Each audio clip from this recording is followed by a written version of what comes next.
Argentina বনাম চিলির ম্যাচের ফলাফল ফাঁস করল জ্যোতিষী বিড়াল, যা দেখে মাথায় হাত আর্জেন্টিনা ভক্তদের। দর্শক, আর্জেন্টিনা বনাম চিলির ম্যাচে জয় পাবে কোন দল তা আমাদের কমেন্ট করে জানিয়ে দিন।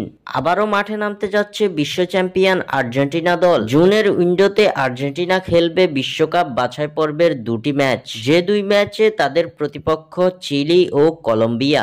জুনের আন্তর্জাতিক উইন্ডোতে প্রথম ম্যাচে আলবিসেলেস্তাদের সামনে প্রতিপক্ষ চিলি। আগামী 6 জুন বাংলাদেশ সময় সকাল 7টায় চিলির বিপক্ষে মাঠে নামতে যাচ্ছে লিওনেল মেসিরা।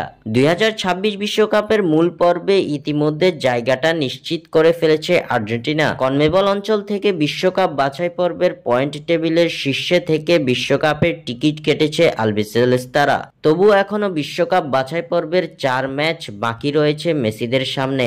জুনের উইন্ডোতে চিলি ও কলম্বিয়ার বিপক্ষের ম্যাচের জন্য ইতিমধ্যে শক্তিশালী দল ঘোষণা করেছে Argentine coach Lionel Scaloni. Injury কাটিয়ে এবার এই দলে ফিরেছেন আর্জেন্টাইন অধিনায়ক লিওনেল মেসি। এদিকে এই ম্যাচের আগে এর ফলাফল ফাঁস করে দিল জ্যোতিষী বিড়াল। ম্যাচের আগেই ফলাফল জানতে পেরে মাথায় হাত দিয়ে বসেছে আর্জেন্টাইন ভক্তরা। জ্যোতিষী বিড়ালের সামনে রাখা হয়েছিল দুই দেশের পতাকা, যেখান থেকে জ্যোতিষী বিড়াল বেছে নিয়েছে আর্জেন্টিনার পতাকাকে। খেলার আগেই জ্যোতিষী বিড়াল জানিয়ে দিল চিলির বিপক্ষে জয় পাবে লিওনেল মেসিরা, যা দেখে খুশিতে মাথায় হাত আলবিসেলেস্তা ভক্তদের।